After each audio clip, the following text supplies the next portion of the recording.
Welcome back to Westnet Central, the top sports talk show in the Westville area. I'm your host, Nate Byrne. On today's episode, we're going to get into electronic umpires and why the MLB should implement them. We have guest analyst Max Fentner-Dunlop here to talk about why he thinks the MLB should introduce them.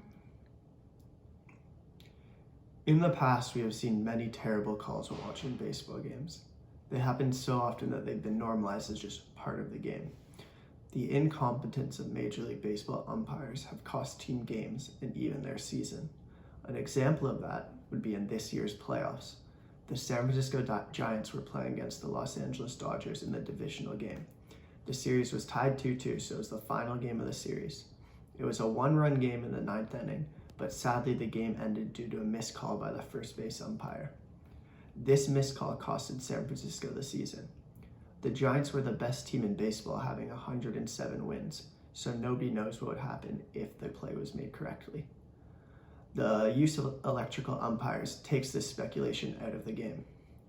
The electrical umpiring system is quite simple and has been tested in leagues before.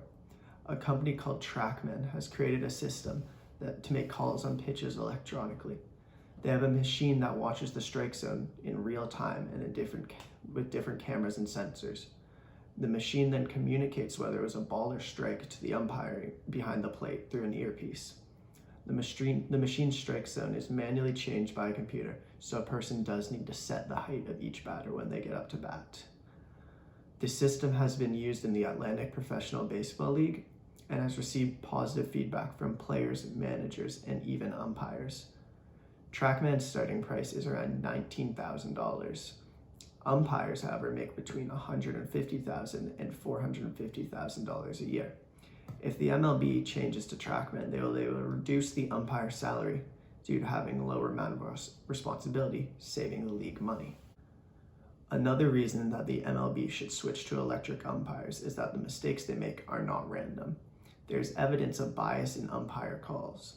A New York Times article exposes the amount of mistakes an umpire makes, as well as their biases. According to this study ran by Dr. Braden King, professor of sociology at Northwestern University, 14% of pitches that are swung at are called incorrectly by the umpires. Game pressure makes this worse.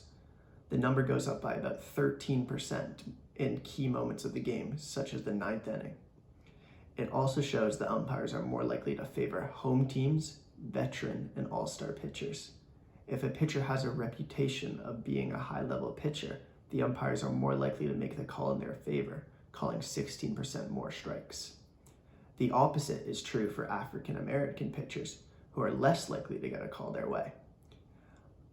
Umpires are 10% less likely to expand the strike zone, calling in favor of pitchers of color. All of these biases would be eliminated by the electrical system. It would create a more even playing field for the league, giving everyone an equal chance to succeed. There are many benefits to the electronic umpire system. We here at Westnet Central are excited to see how the MLB moves forward. Thank you so much, Max, for blessing us with your intelligence as always. Tune in next week to see why the Toronto Maple Leafs will never win a Stanley Cup.